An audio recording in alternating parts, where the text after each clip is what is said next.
So hello dear student, কেমন আছো? I hope প্রত্যেকে শুধু ভালো না, ভীষণ ভালো আছো।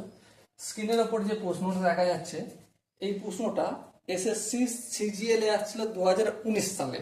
ওকে, চলো প্রশ্নটা আমরা পড়তে শুরু করি। কি বলেছে দেখো, the ratio of copper to zinc in alloy A and B are 3:4 and 5:9 respectively. A and B are taken in the ratio 2:3 and melted to form a new alloy C. What is the ratio of copper to zinc in C? মানে কি? ইংলিশে পড়লাম, বুঝতে পারলাম কিছুটা, কিছুটা বুঝতে পারি না। এরপর বাংলায় গল্পটা করে নেবো। দুটো অ্যালয় আছে কপার আর জিঙ্কের মিশ্রণের। প্রথম যে অ্যালয়টা রয়েছে, আমি এ ধরছি প্রথমটা, কপার ইজ টু জিঙ্ক। এখানে কি অনুপাতে রয়েছে? 3:4 অনুপাতে রয়েছে। 2 নম্বর এই বি অ্যালয়, এখানে কপার ইজ টু জিঙ্ক কতটা রয়েছে, কি অনুপাতে রয়েছে? কপার জিঙ্ক আছে 5:9 এই অনুপাতে রয়েছে। এবারে এ থেকে এ ইজ টু বি, মানে এ অ্যালয় থেকে আর বি অ্যালয় থেকে যে নিচ্ছি, নেয়ার পর তার রেশিওটা কত? 2:3। তাহলে এখন আমাকে বলতে হবে কপারের পরিমাণ কত আর জিঙ্কের পরিমাণ কত।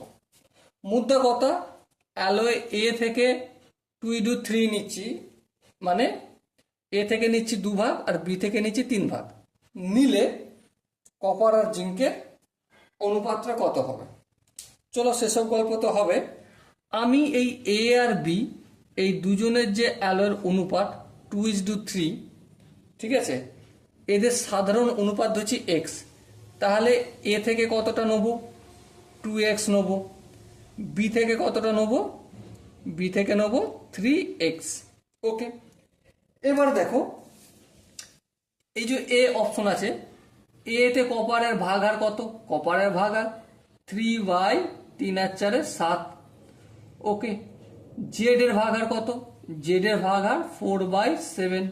ওকে, এবার দেখো অ্যালয় বি, এখানে কপারের ভাগার কত? 5/5 জিঙ্কের ভাগার কত? 9/14। আশা করি এখানটা বোঝা গেছে। হ্যাঁ, ঠিক। এবার দেখো এই এ থেকে কতটা নিচ্ছি? 2x। তাহলে 2x এ কপার কতটা রয়েছে?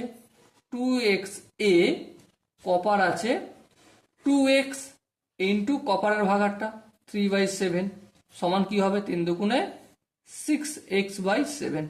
ওকে, আবার এই একই 2x এ জিঙ্ক কতটা রয়েছে? 2x ইন্টু 4/7, 2x এর 4/7 ভাগ, তাই না?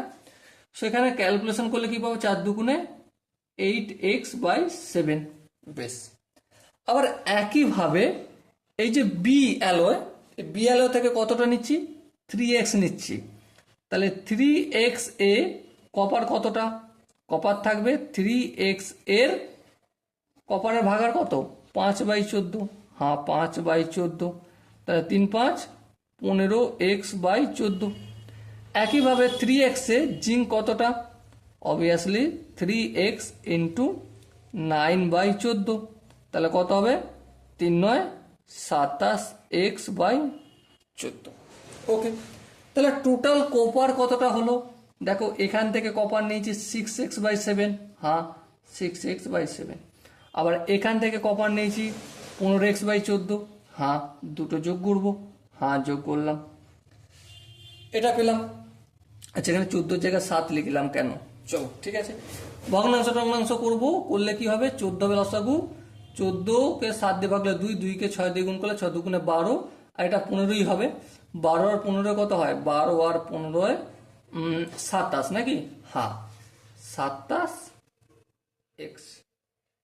ওকে, আবার টোটাল জিঙ্ক কতটা হবে? এখান থেকে নেবো 8x প্লাস 7, এখান থেকে নেবো 27x বাই 7। আর এটা 14 জায়গায় 17 কেন হয়েছে? 14 হবে তো। হ্যাঁ, বাই 14। লসাগু টসাগু করলে, যোগ করলে 14 লসাগু 2 8 16, 16 আর 27 যোগ করলে কত হয়? 16 আর 27 43x। বোঝা কি গেল? আই হোপ বোঝা গেছে। এবার দেখো নতুন যে সি মিশ্রণটা তৈরি হয়েছে তাতে কপার কতটা রয়েছে? 27x/14। নতুন যে সি মিশ্রণ তৈরি হয়েছে তাতে জিঙ্ক কত রয়েছে? 43x/14। তাহলে copper is to zinc equal to কি হবে? 27x/14 is two 43x/14।